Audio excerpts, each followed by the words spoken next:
African.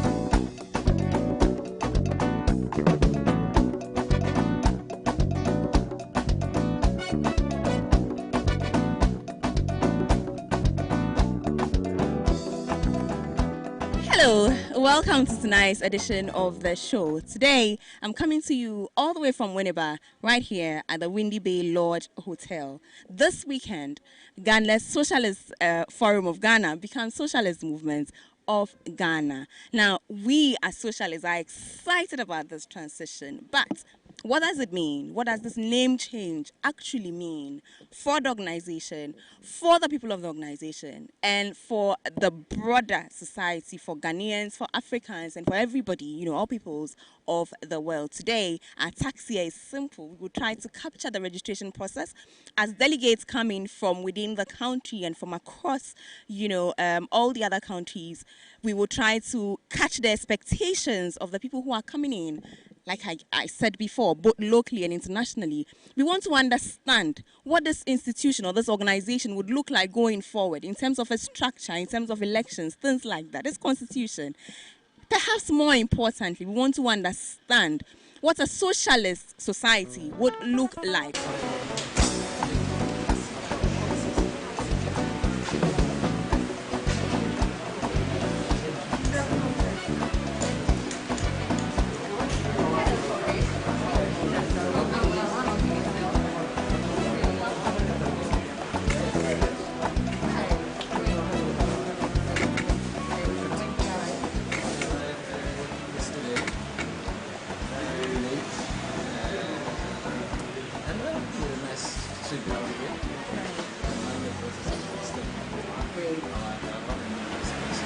So you go through the registration. I'll catch you in a minute. We have a conversation. Oh, not a problem. Okay, thank you. Sure.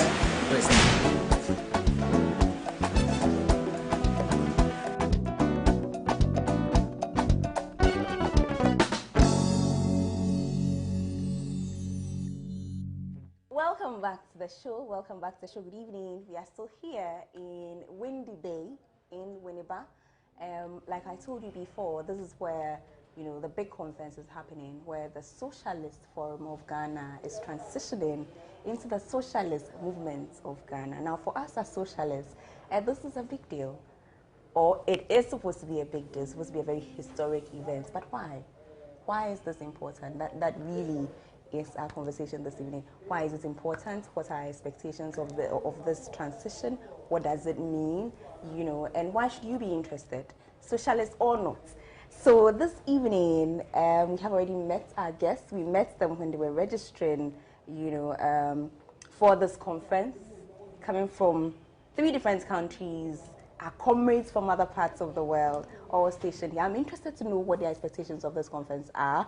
I'm interested to know what the Socialist Movement Forum platform organization, you know, that they come from, how it operates, and how the name, you know, for once, I'm tempted to find relevance in something that I learned in the literature classroom, you know, where Shakespeare speaks about a name and what's in a name, you know. So this evening, we are going to find out why this name is that important and what it means for everybody, really, really. Let me introduce the guest once again. So I have been joined by Moleko Pakedi. Hello. Hello. Hi. He is from South Africa. He's with the Socialist Revolutionary Workers' Party. He also happens to be the Deputy National Chairperson, and he's also the Safety Deputy General Secretary. So, you know, highly esteemed guest. Hi. Hi. It's good to see you. Thanks for having us. Absolutely. Quite appreciate it. Absolutely. Yeah. Okay, so Yonis is also here. Yonis Geda Alaso. He is also from South Africa, and he is with the Pan-Africanism Today Secretariat. Hey, Yonis. Hello, Amma. Thank you for having me. Yonis is an old face on the show. So if you watched the series from 2 years ago. 2 years ago, yes. 2 years ago, the conference, you know. Yes. I'm looking forward to as good a conversation. Absolutely. It's great to have you back. Thank you very much. The couch missed you. I missed it. Okay, we also have with us this evening Adona Mutero, our comrade also from Zimbabwe, and he is with the United Food and Allied Workers Union. He also happens to be with the Socialist Platform of Zimbabwe. Hello, comrade. Hi, comrade. How are you? Great to meet you. I'm well. Thank you so much. Yeah, well. Okay, so prelims so far. So good. No complaints. We had a good time coming through. Right. I think we had quite an exciting trip down here. We were welcomed, of course. And we are here. First time, second time, third time? It will be the third time for me. Third time Yeah, in Ghana. yeah. Okay. My first time was just in Accra. I had an international union of food agriculture. I come from that space of trade as well. Right. The second time was here when we were having an IPA conference some year or two ago. And then I'm here for this indeed historic event, and it has been good thus far. Welcome. Thank you. You're welcome. Thanks for Eunice, so far, any difference from previous times? Still hot, but other than that, no. And look, I think you mentioned the last time I was here, and to me this is personally a very important moment, because the last time we were here we had the Socialist Forum of Ghana being very gracious in its hosting of the international delegates as we were having this conference. And I think that conference, perhaps we'll get to this later, had some really important resolutions, which, if I were to summarize them, was to say that we have a responsibility to kind of be a home where workers, the oppressed, are able to kind of like work together for their own emancipation. So for me to come back in a moment of transition where, as far as I can tell, that mandate is being advanced by the Socialist Forum and now the Socialist Movement is personally very important, but I think to your viewers and to at least the people that I've been speaking to throughout the continent, we are very excited. So heat or not, we're very happy to be here. Exciting times. Very much. Exciting times. First time, comrade. Indeed, it's my first time. Yes. So far? So far, so good. And I'm equally excited. I've managed to have a look on the agenda, and what is inspiring me is like I'm going to be part of the historic moment. You see, when one makes a step forward, it's a show of confidence. Transforming from a platform or from a forum to a movement. It's a decisive step. It clearly shows that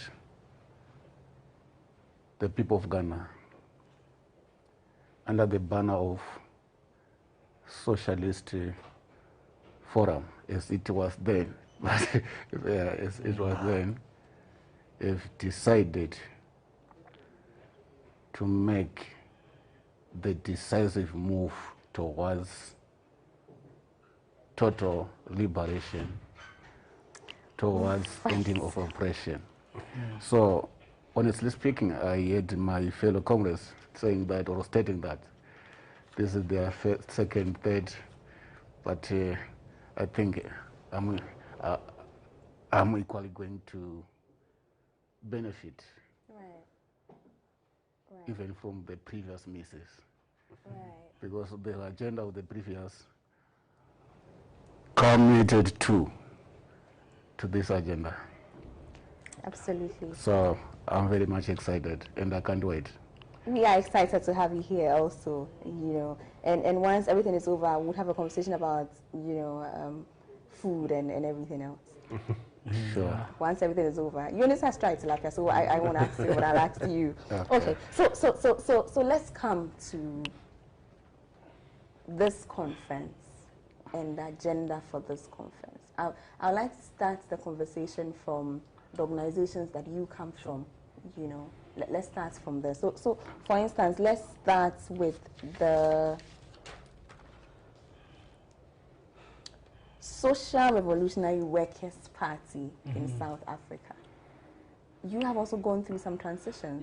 Yes, we have gone through this interesting historic times. We are a living reality of what organized working class could do for itself and how it could unite itself and take up the struggles towards its logical conclusion. And we are that. I mean, I can share with you that 2019 we officially launched the Socialist Revolutionary Workers' Party, which is the SRWP, which is a culmination of about 8-9 years of work. It emanates from a conscious decision taken by what we just normally define as an advanced detachment of any working class by way of a trade union organization called NUMSA. It's the National Union of Metal Workers in South Africa. It's one of the biggest trade unions, quite principled, quite progressive, and politically clear. And as a result thereof, having had been part and parcel of a number of transitions in South African political situation, it came to dawn that there was little for the workers and the working people in general, particularly those poor and marginalized, and that there was a need for something completely different to give in. That gave rise to a number of stages and platforms, and I appreciate that my colleagues and comrades are undergoing through those steps because they are quite important. At first is to reach a clear conviction in mind that what we are having is not working, it's not going to work for us, it's not going to benefit for us unless we walk a different path. I mean, South Africa is quite an interesting case. All of us post-94 were quite sure that Mandela would have delivered the democracy, and as a result thereof, everything else would be given. But that's the unfortunate nature of the realities that we are confronted with. And ultimately, yes, we had gone through such conferences, we have gone through what you call a united front, we have gone through engagement, consultation, learning, educating the process, up to a point we conclude that we need a Socialist Revolutionary Workers' Party, a true working class formation that will advance the struggle of the working people. 2019, we launched the SRWP. I'm glad that our colleagues and comrades in Zimbabwe are in that process. I mean, they are in a platform. It's an interesting stage because that's where you consult and engage and really agree as to what the source of the problems are and what the solution could likely be. It goes without saying that the Ghanaian Socialist Forum are at that advanced stage. I mean, the fact that a clear decision is now taken towards cementing or crystallizing movement, it suggests that it has, in a way, managed to cover that. And as a result thereof, that's where we are. Okay, so sorry that I'm staying here for a little bit. I really would want you to break it down a little more for me to appreciate and, you know, understand, not just me and the viewer as well. Indeed. So, for instance, what were the stages? You know, we are a workers' party now. What were we before? No, first let's understand where the SRWP come from. What precipitated, what gave rise to the need for a new home or a change? Right. South African case is very interesting. You have got workers that are quite politically active, organized, and are fighting their own struggles and battles. But you have a realization of the political system we have in the country, and as a result thereof, there were those who were questioning whether things are right or indeed things must change. And I think that's where most of the time you would start from. And those who want a real change would necessarily take, would have to necessarily take this hard path. So when a decision was taken by the National Union of Metal Workers of South Africa in their conference in 2013, out of a special congress, that there is a need for a real change and a new path, it was quite clear that it would have been at that stage a very unpopular decision to make. But it was a progressive one. And one of the critical stages is to ensure that you move with the entirety of the working class. You cannot have total of the working class agreeing at once, because given they're at the different stages. But you have workers in an organized organization called NUMSA. You have young people in the country who are quite despondent about what is happening. You have women who felt that the historic gender inequalities are still continuing, and so on and so forth. And as a result thereof, as and when they confront the sectoral challenges they are facing, it came to one conclusion, that we need a political home. So in 2016 or so, you had what we call a united front. Right. And I think that's where my comrades and colleagues from Zim are at, and that's, I suppose, a stage that the Socialist Forum had gone through. So in 2016, we had a united front in place that was organize and coordinating the struggles of the working people and the poor at large, to take the task up with those in power, but to bring about the change. But you know, broad platforms of the working class have got their own limitations, I would argue. But as a result thereof, they generate interest and the need for a better class conscious and understanding. And in 2019, we had a decision quite clearly that ourselves as the then forum, it was critical that we migrate into a fully fledged political party. Political party, absolutely. I want us to take a quick commercial break. When we come back, we'll speak with our comrade from Zimbabwe, understand the Zimbabwe situation as well, and then we'll come to Eunice to explain to us, perhaps in broader terms, you know, the situation on the whole continent, how the various countries are dealing with the changes that necessitate, you know, organizations that are better fit, you know, for the times. Stay with us, viewers. We'll be right back.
Whatever the occasion, with ATL, you can never be out of style.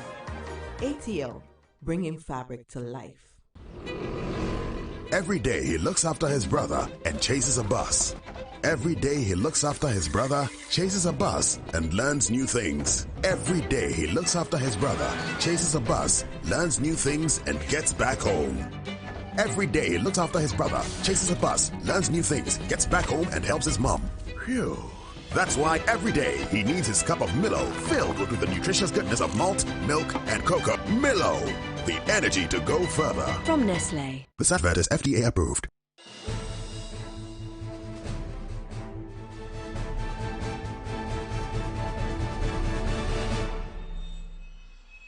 Welcome back from the break. Welcome back from the break. We are here in Windy Bay discussing this wonderful historic transition from socialist form of Ghana to socialist movements of Ghana. So, comrade Adonai, let's talk about the Zimbabwean situation. So, in Zimbabwe, we have the socialist platform of Zimbabwe.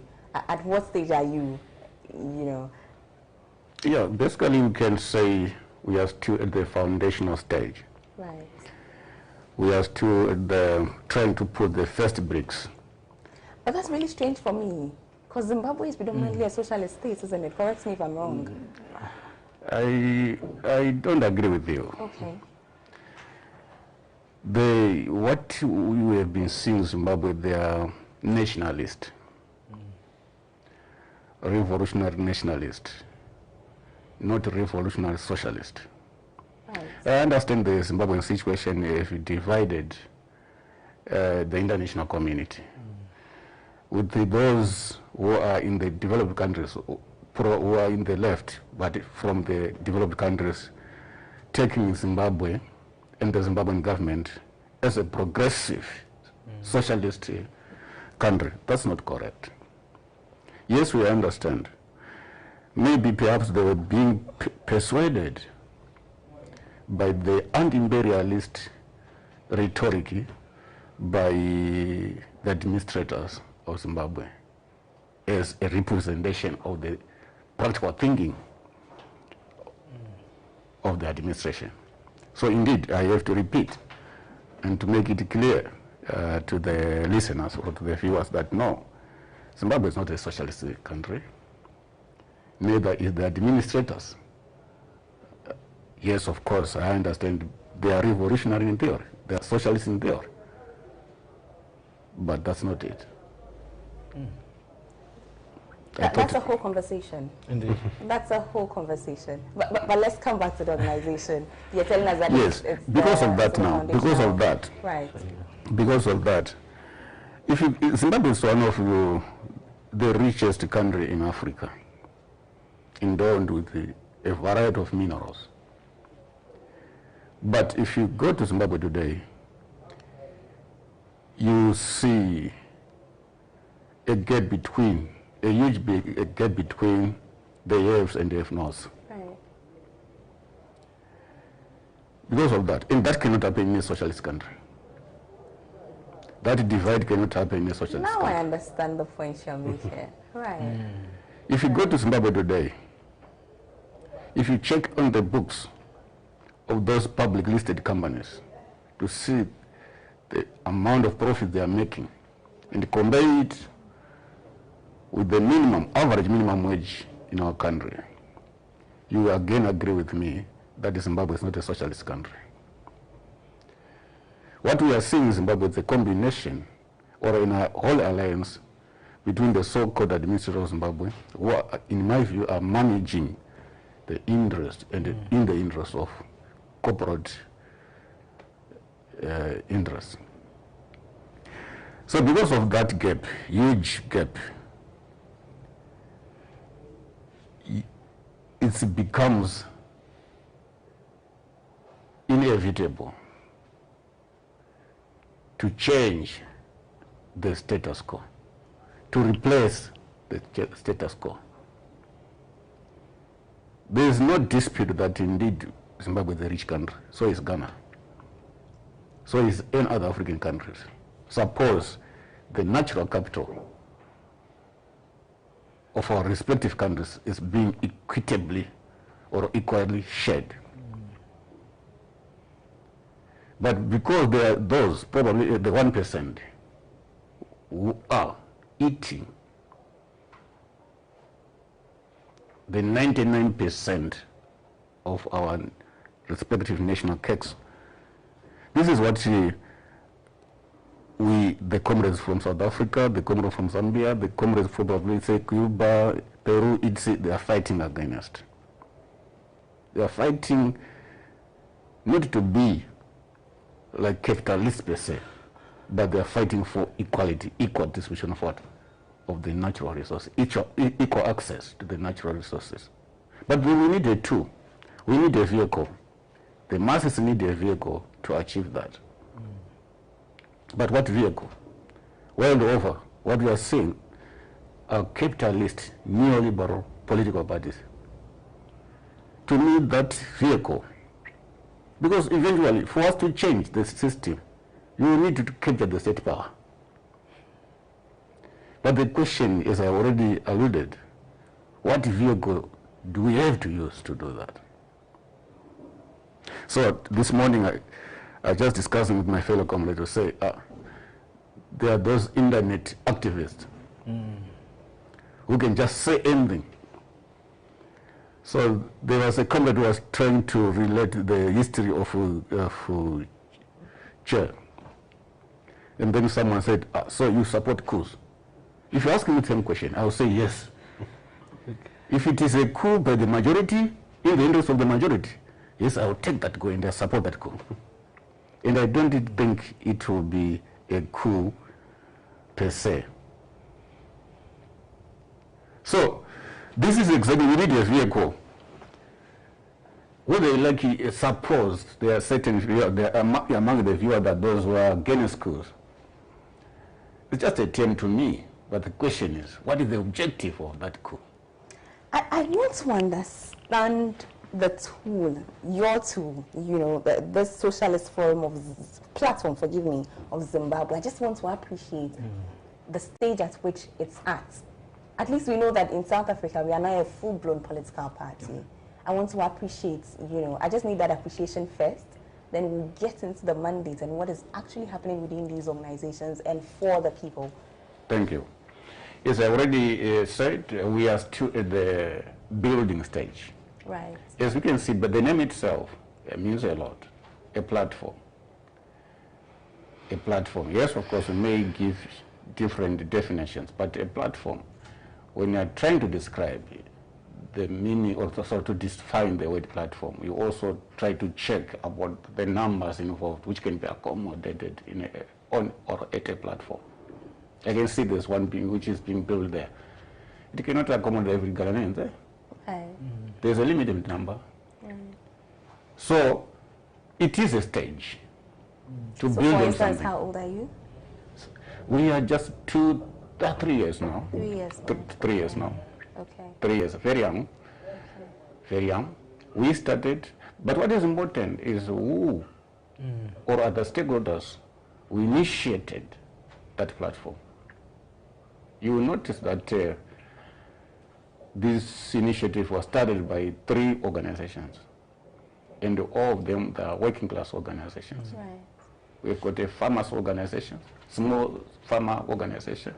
Then we've got a trade union operating in the mining industry, sorry, in the metal industry. Then we've got a trade union in the food industry. Right. So if you check if you try to profile the organizations, you can see that there's something common in that. There's something common in that.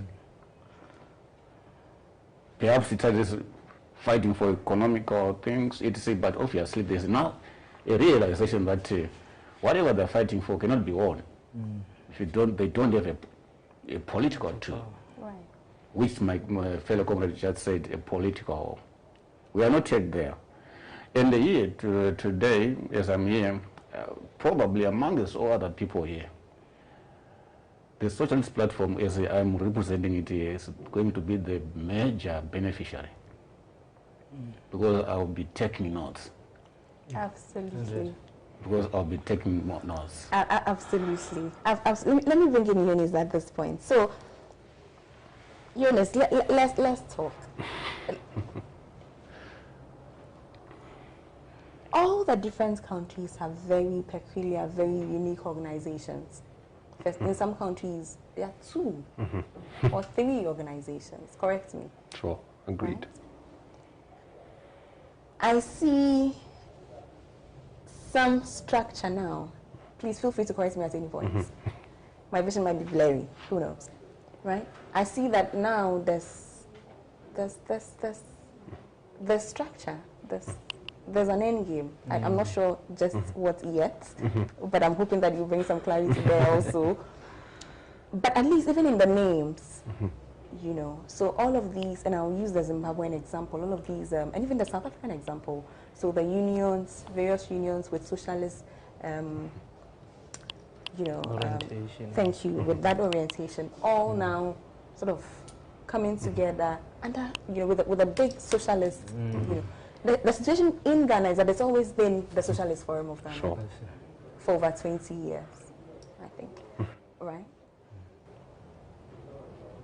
Is there a formula to this? For instance, do you move from platform, you know, as a baby and become a teenager as a forum, and then perhaps become an adult as a movement, and then finally retire in your old age as a party? Is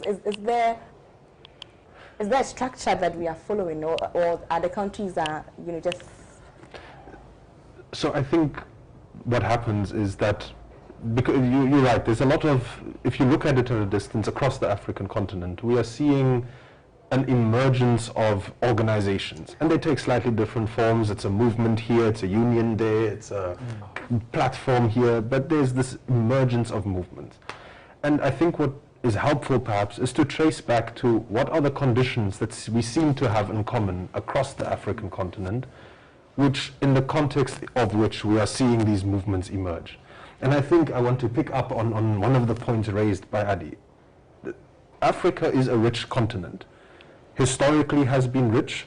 The things that have fueled the Industrial Revolution in Europe was the labor from Africa. The cotton doesn't grow in England, but that's where they got the best infrastructure to manage it. So one thing to start off with is this is a wealthy continent. The other thing to note, though, is that this is an exceptionally poor continent. Levels of hunger, levels of illiteracy, access to basic medical health care. I mean, we see an international pandemic today. You watch football in the European countries, no one needs to wear a mask anymore, because the wealth that has over generations been accumulated from the African continent has been able to power industry, science, etc., to the point where a pandemic that broke out a year ago is no longer really a case. England has opened up over the pandemic. At the same time, most African countries are being effectively left behind. So I think the first point I want to make is that on the African continent, we have been consistently the victims of international capitalist development. And that capital didn't develop out of nowhere, it developed through colonization, through apartheid, etc. And I think we've had a period historically, generally termed around the 1960s, of people fighting for freedom, fighting for independence. The nationalist movements were there. Right. Kwame Nkrumah signed the Declaration of Independence on someone's back, not far from here. Right. But that was part of declaring independence. And it was not the independence of one or two individuals. It was the independence of the African continent, the people of Africa. And you were quoting poetry and made me think there's a poem by Langston Hughes about what happens to a dream deferred. Does it shrivel? What happens when the dream is deferred?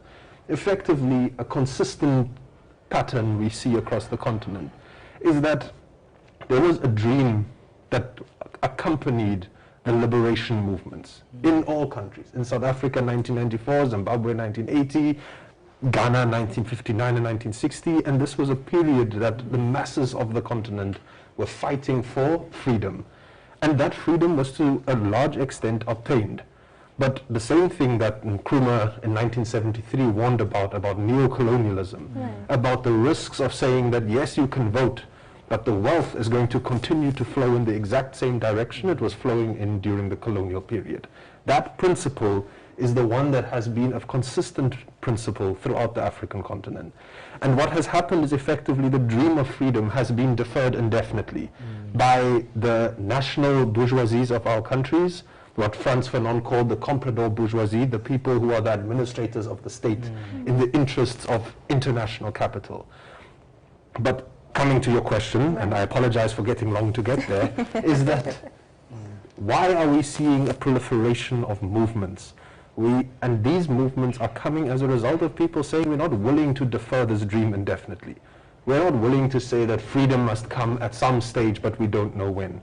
Nor are we willing to say that we're going to allow the administrators of power or the international financial capitalists to, on our behalf, decide at what point are we going to be entitled to healthcare and a vaccine? At what point are we going to be entitled to the social wealth of this continent?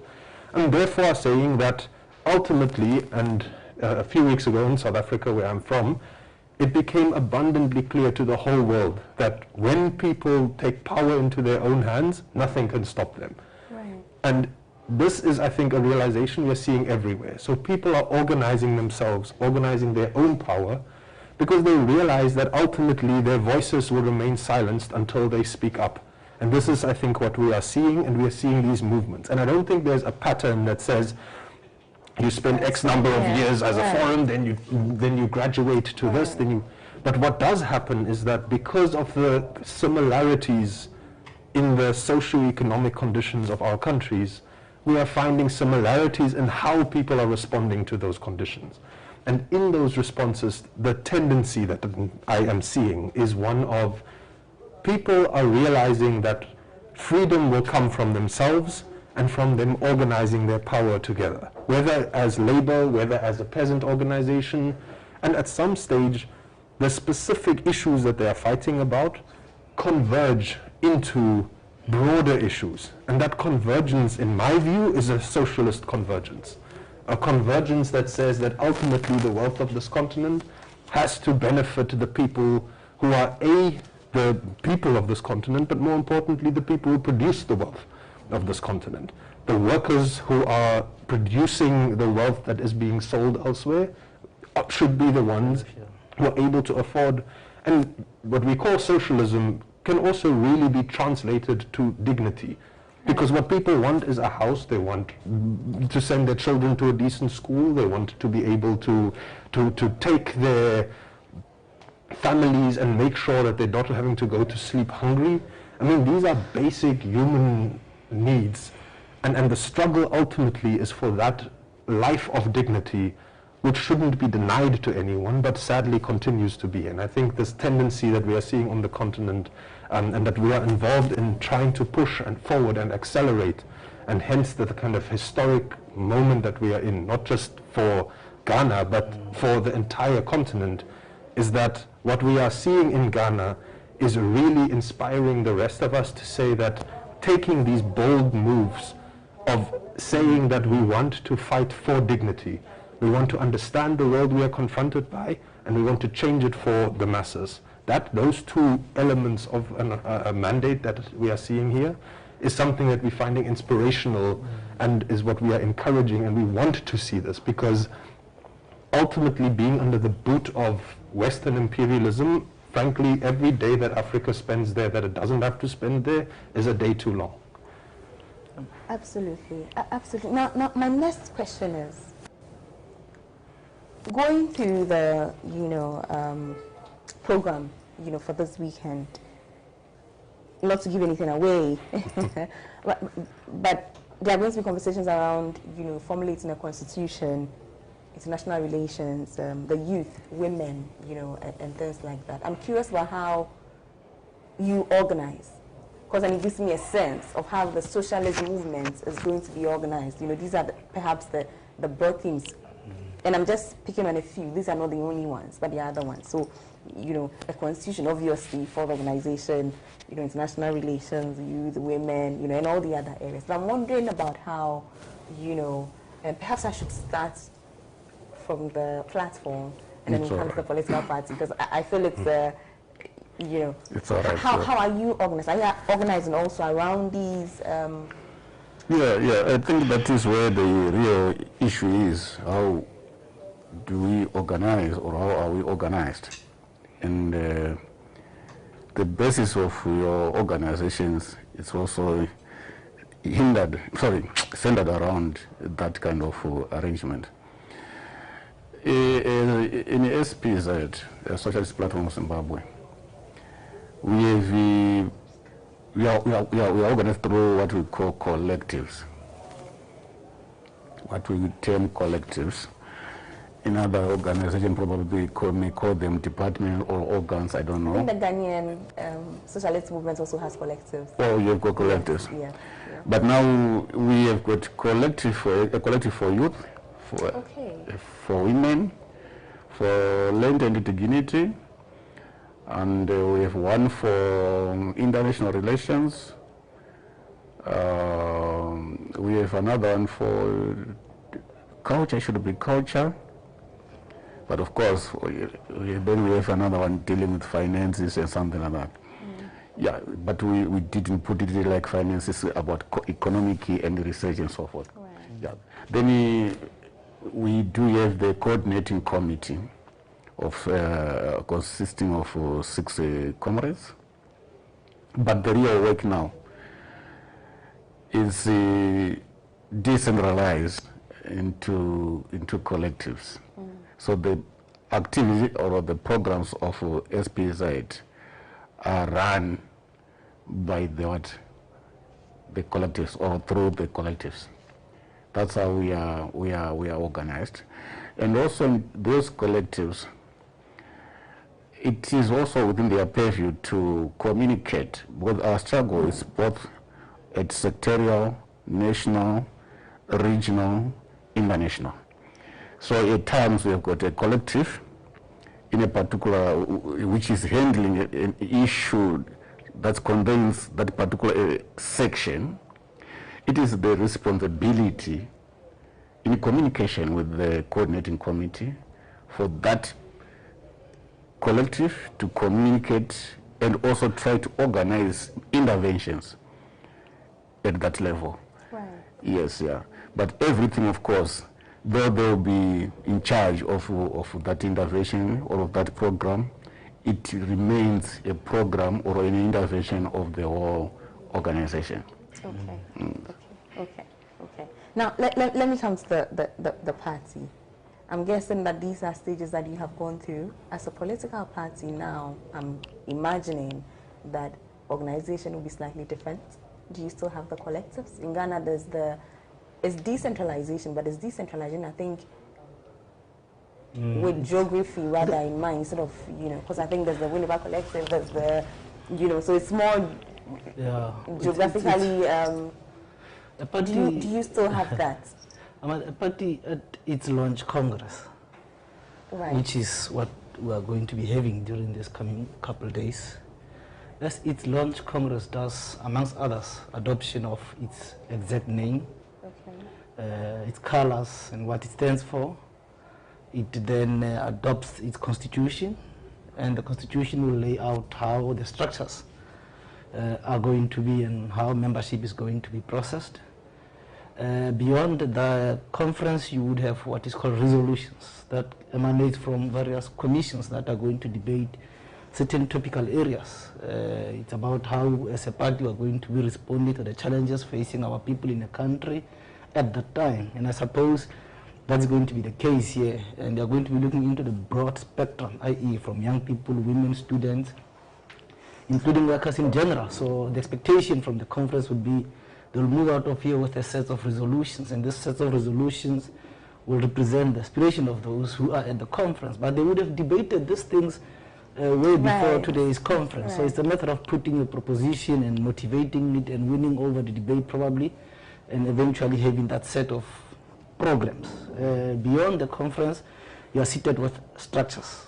Now, I assume that, definitely I don't assume, there would have to be a leadership that comes out of this conference that will have to steer the ship. I'm actually more interested in the South African situation.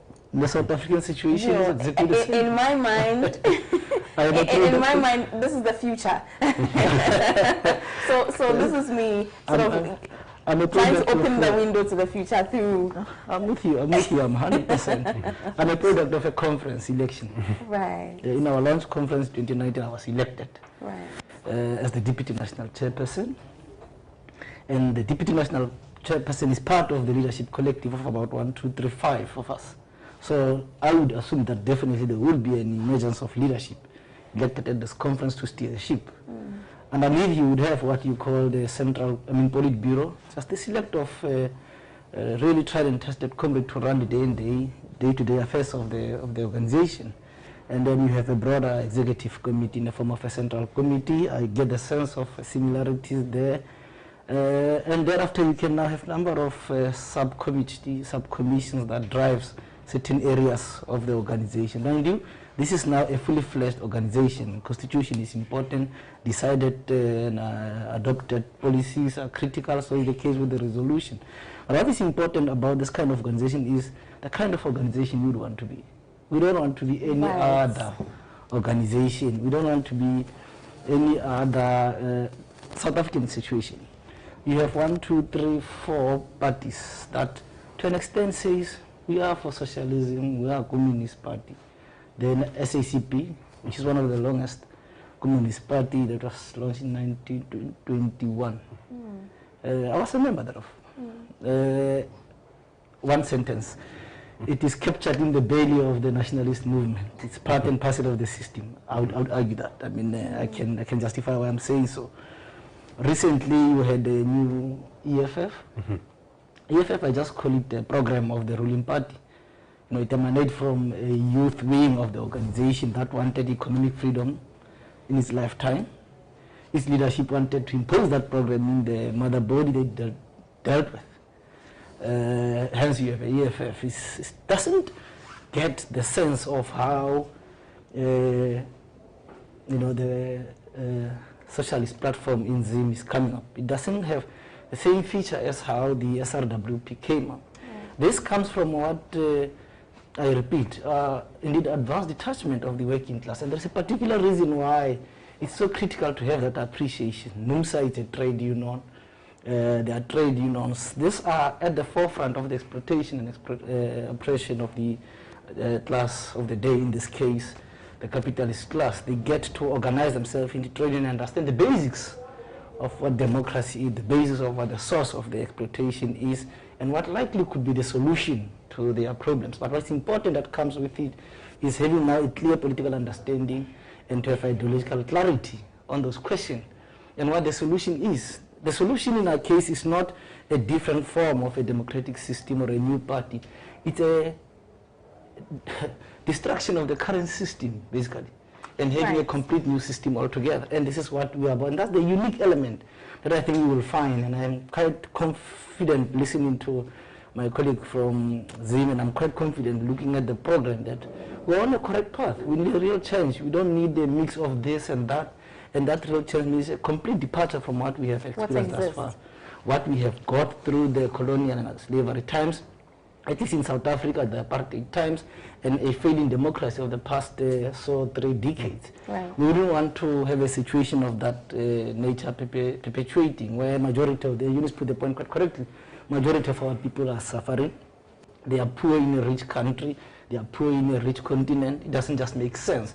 And the few minority, not even a minority, in South Africa, less than 1% owns 90% of the country's wealth. It just doesn't make sense. Absolutely. So as a result thereof, you can't find any solution in the current setup, whether it's a political setup, whether it's the economic system. That's why you are having a society we are having in South Africa, where those who are on an empty stomach like me will go and grab everything from units who have got a full stomach and more.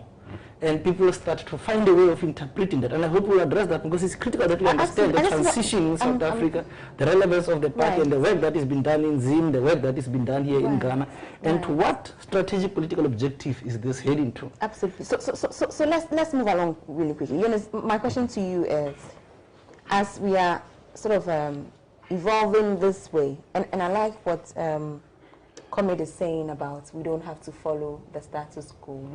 We sort of disrupting the system as it is because that's what we are dissatisfied with, isn't it? But then if you become a political party, then there's a temptation to conform, isn't there? Because this means address that in the partly. Of course, I didn't listen to the entire question, but I'm interested because people were asking us in 2019 when we resolved to contest election. Right. So, but you can't be going to election in a month's time, coming out of the Congress. One thing that was happening, I think is happening across a number of countries, has tended to be corrected. Our people are losing confidence, interest in their current democratic setup. In South Africa, a large number of people are eligible to register and vote. But let me tell you, those who register, who are eligible to register, they don't register. Those who register, they don't turn out to vote because they are quite feeling disenfranchised by the system. So when we contested election, you could have asked, okay, you want to be in parliament, but you say you want a complete different. We had to take a very strategic position, say, one of the reasons we need to contest these elections is to ensure that we expose its fraud, we expose the system. And we use that very same parliament, if we were to then go further and put forth the case of the working class there. But it's not that it is basically a question of conformity, so to say. And I'll talk to that if you tell me. I want us to have another conversation about that. You were saying it was Yoni's question. I stole my question. You see, I like where you're going with this, and I think it's a conversation that we should come back and have as a whole, by itself. Because the point is that for me, it goes to the relevance of socialism itself in today's world. Because, for instance, and this is a very general question I'm going to ask, oh dear, I hope I don't take us into areas completely off. To a young person today, watching the show right now, the dream, I go to school, I get a job, and then I get married, I have kids, I've worked enough, I can now go on vacation to Maldives. That's the height of it, isn't it? We can have a conversation about that expectation and if it's what it should be, but that is what it is today. So if you come to this person with socialism, which in a way is looking at what's the word, the right word, an equitable distribution of wealth. Where he can't amass and go to Maldives. I think I want to, because there's a very successful piece of propaganda that has led us to believe that what you've just described is the benefits of capitalism. Now, the truth of the matter is this is exactly what socialism is about. Because socialism is not about it's not about the socialization of poverty, which is the kind of what you are describing. To say that, well, why do we want socialism? What socialism is about is to say that, what if instead of living in a society where the vast majority are in squalor, whilst Richard Branson, Elon Musk, and Jeff Bezos are contesting about who can go and fly a spacecraft go on tourism to Mars for billions of rands. So that, or say these are dollars or whatever we are talking about.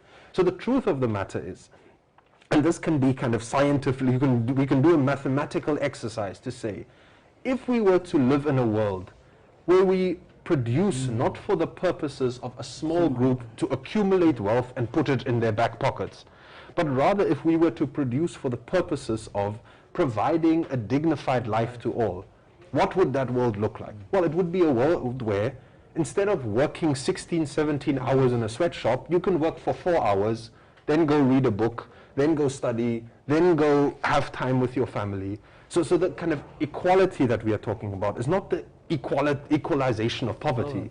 It's the equalization of wealth. Africa is a rich continent. 97% of the cobalt that exists in the televisions that people are watching this show on comes from the Democratic Republic of the Congo. But that television that you are watching this on is going to say Samsung and Hisense. It's not going to say DRC property. So the truth of the matter is the wealth of this continent is there. The ability to socialize that wealth. And I know we are going down rabbit holes here, but I think it's important for us to note a couple of things. It's very important, because the more we have on,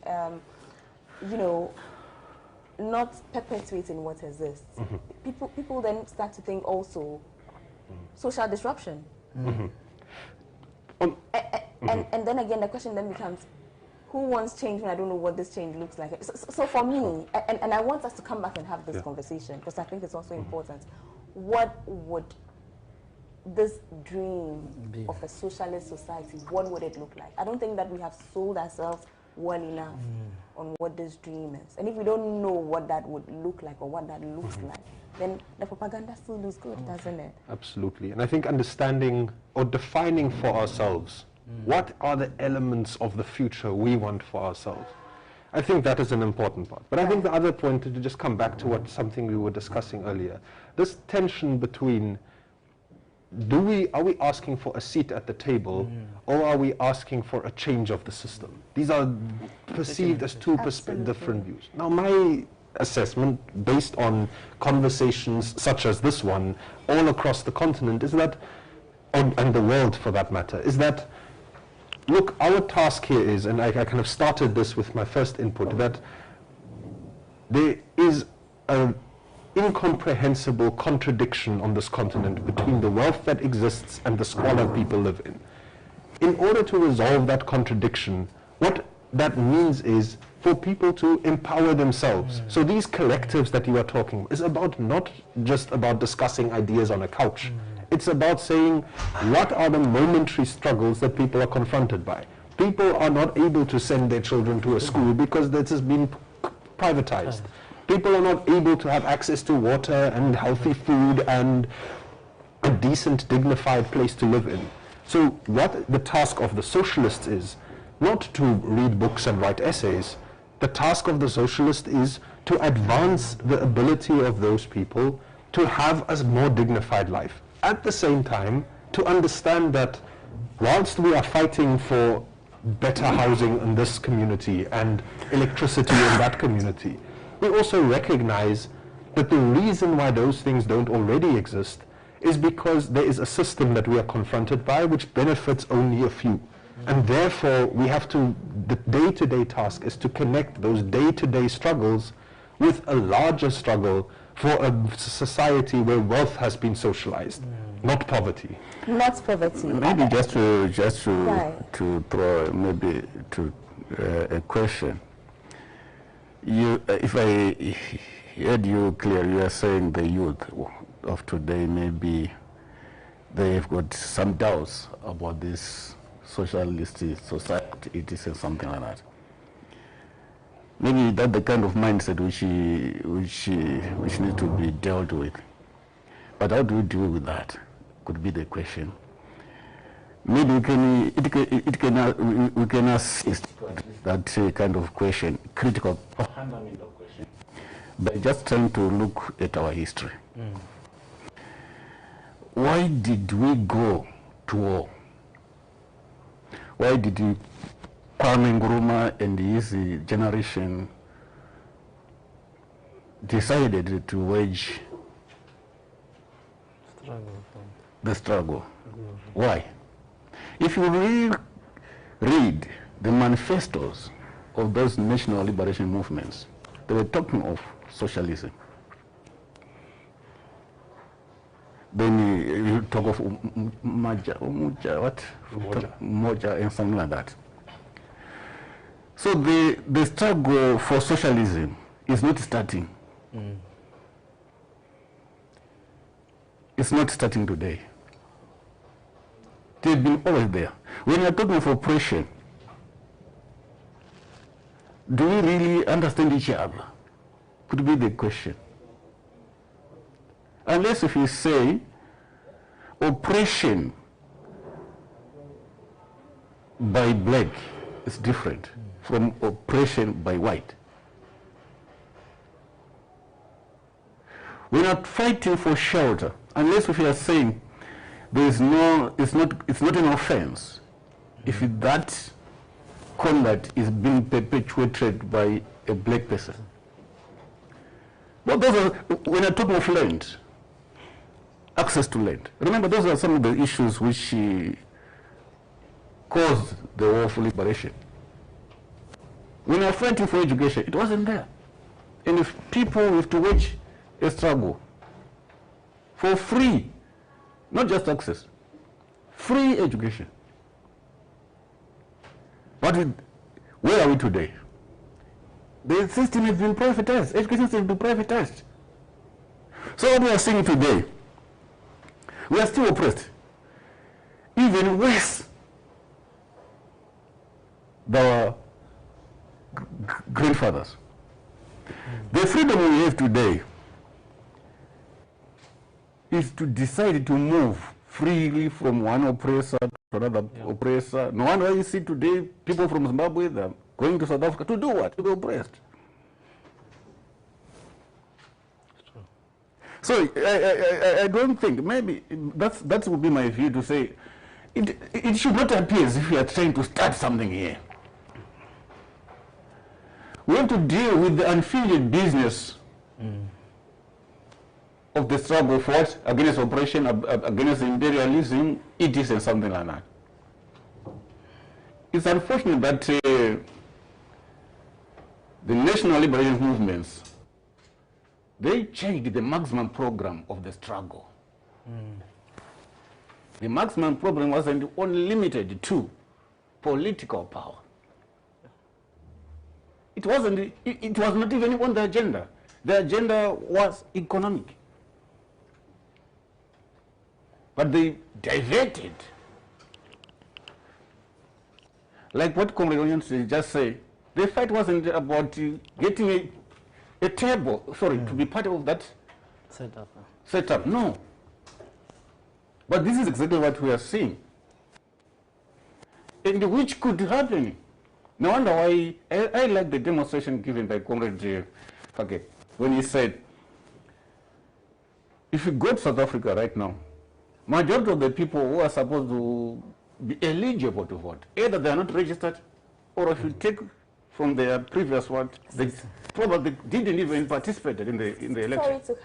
Sorry to cut in, but you know, my last question here, and I'm also conscious of our time, and please tie that in. I like where you're going with this. Tie that in as well. This issue of mass movements, you know, and how all of these transitions take that into account. Because if you're moving from a platform to a forum to a movement to a political, not in that order, forgive me, but whichever order, however it takes, once you get to that stage of a political party, then we are looking at a mass movement, aren't we? And once it becomes a mass movement, you can't shut your door to other ideologies, can you? Because then it's about the numbers, isn't it?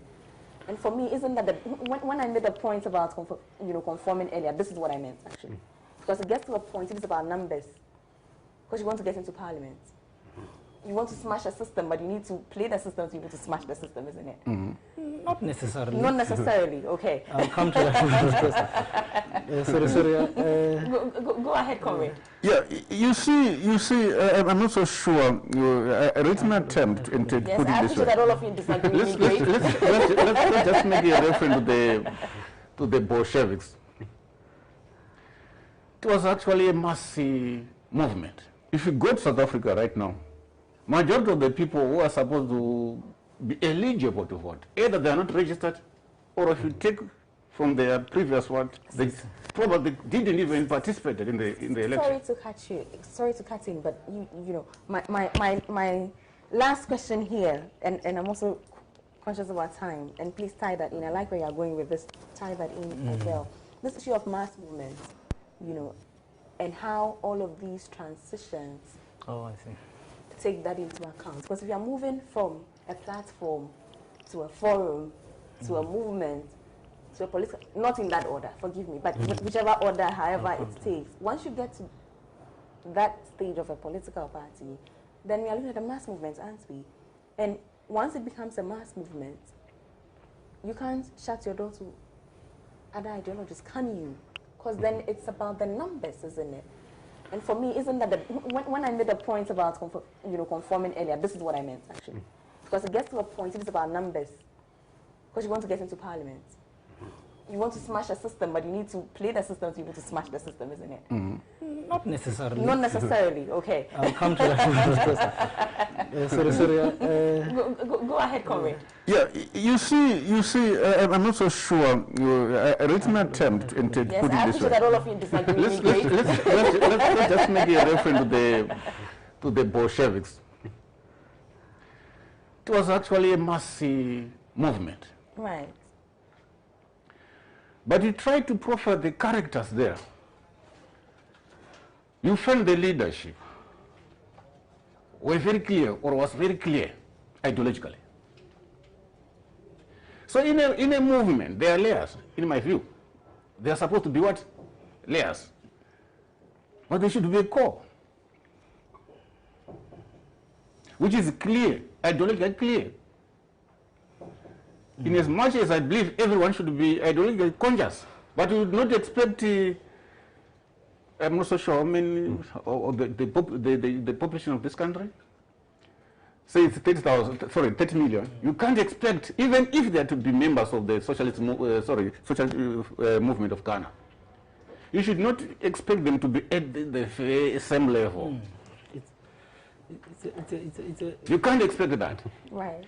So as we try now, in my view, as we now expand, because we are talking of expansion now. Right. As we expand, it's not I don't see everyone who is coming in 100% adhering to the principles. I understand you've got probably some alliances here. You cannot expect an alliance to be 100% or to work straight with the principles of Socialist Forum of Ghana, leadership, etc., something like that. You see? But would that not be a danger? Yes, of course. No, well, I don't necessarily agree with the fact that the only way will be to be part of the system, i.e. to contest election, be in parliament, and then could be one of the ways, but we normally say by any means necessary if it comes to the push. You know, Peter, I wanted you to read this. This is the T-shirt we used. No thieves, no traitors, Yeah. no interventionists. This time the revolution is for real. And that's a quote by Fidel Castro. By Fidel Castro. Right. So when we had our launch congress, we had to take some deep but more drastic approach and attitudes towards the kind of the party we are forming, and to be clear on our objective politically. Contestation of election is one, but not necessarily that it's all about that. It's about building clear political understanding amongst our people, clear ideological clarity such that it is understood what this revolution is about and what its end result is. And we're quite clear, the system of capitalism must be completely destroyed and must be replaced with a socialist system. And we accept that that may not necessarily happen in one country. We understand that capitalism is a global system, it's another topic for another, but it's important that that clarity and understanding is there. In South Africa, there are communists, even in the cabinet currently, who proclaim themselves to be communist. But look, that is dished by that particular government. It's not that they themselves individually will bring about the change, but the working class organizing itself as a class for a class and for its own interest is what we are about. And driving consciously the program towards ensuring that the interest of that class is best served. All struggles hitherto are that of class struggle. I mean, we don't have time, but the point that I want to emphasize is that we are not just forming any other party. We are not just going into any other kind of reform program. We are staging a true revolutionary, and we want to drive that to its logical conclusion. Right. And at some point when we have time, probably we'll talk about the young generation we have currently in the continent. So we would have another conversation. No, we must. What role young people should be playing towards ensuring that this revolution is absolutely. We completed. Would have perhaps 4 more conversations we coming need, out we from need this that. conversation. It's critical. Absolutely. Let's end this way, Eunice. You know, I know there are things you want to react to, but as you do that, you add, you know, this bit about the end game. Ultimately, what are we doing? So address this issue about the mass movement. Let's look at it in terms of if it's a danger or a blessing. You know, whichever way you want to address it, and then let's move. So I think the easiest thing for time is to respond to your first question with, I think, 2 observations that I think are important. The first has to do with objectives, and the second one with power. The question of objectives. Ultimately, whether you are a forum of 60 people, a movement of 2,000 people, a party of 20,000 people, a party for what? Do we just enjoy walking in the streets protesting and that's what we like doing in our free time? Of course not. We have a task, and what is that task? It is to end all forms of oppression. That's the end goal that you are asking about. So this objective, and yes, we will work with this one, we will take on that struggle. So your point about diversity is important. So I think you are correct to say the bigger you get, the more diverse the opinions are going to be. But that doesn't change the objective. The objective is end all forms of oppression, whether it's the oppression of by race, by gender, by class. I don't care what the specificities are. The broad goal is that. So that's the first observation I want to make, to say that as part of concluding that the bigger we get, the more diverse the inputs become. That is our strength. It means that we are able to learn more lessons before we make mistakes. At the same time, this does not affect the end goal. The end goal stays the same, and we will work with anyone, no matter your race, class, creed, whatever, who is willing to say all forms of oppression must end. And that's the struggle, and that's the end goal. The second point I want to make about power. One of the limitations that we have seen in historic examples, and there are many, of people fighting for socialism, fighting for freedom, is that, or even fighting to have, for political freedoms like the ones we enjoyed in many of our countries today, is that when it comes to this question of power, we often make the mistake of outsourcing the power.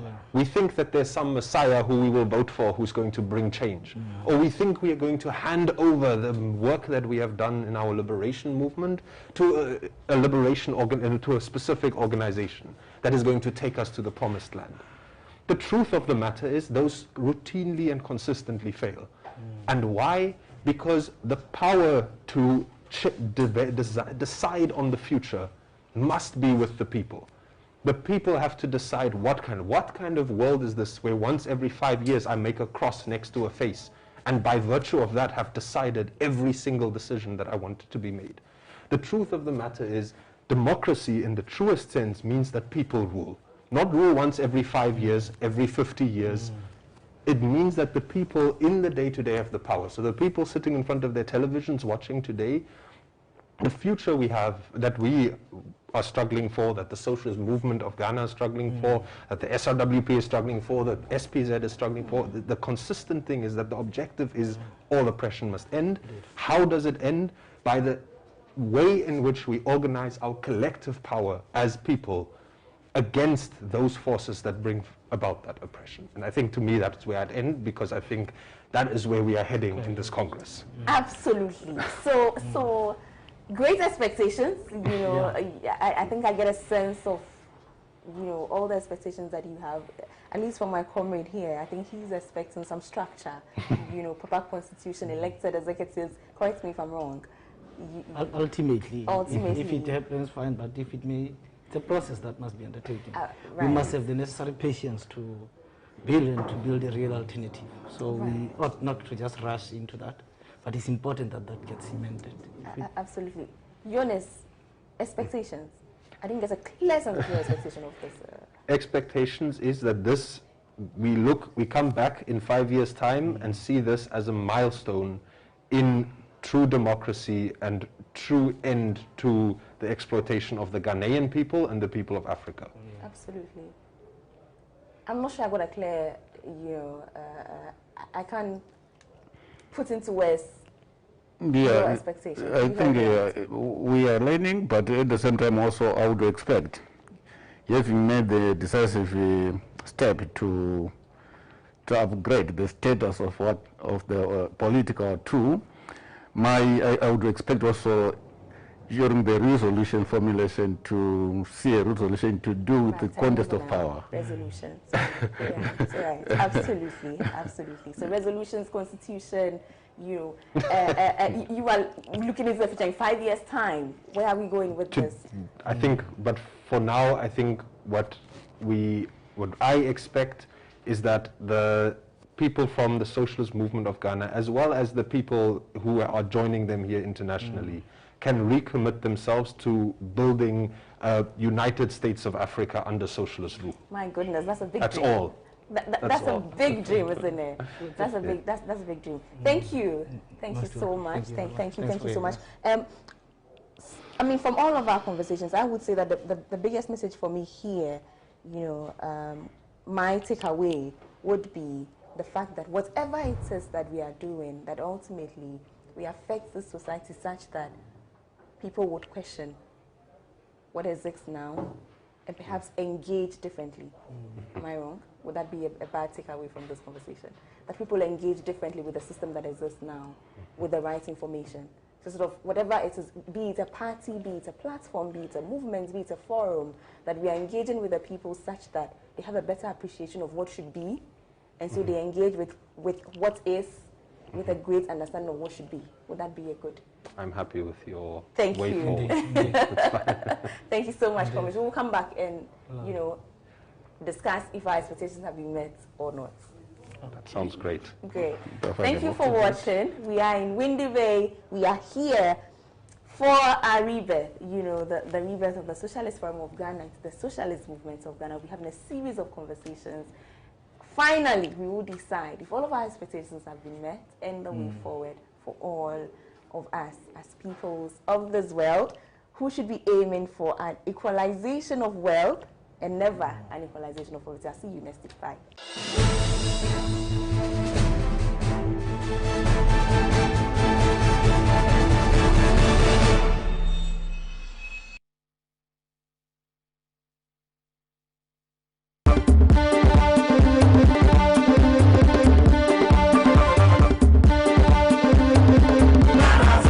Truly African.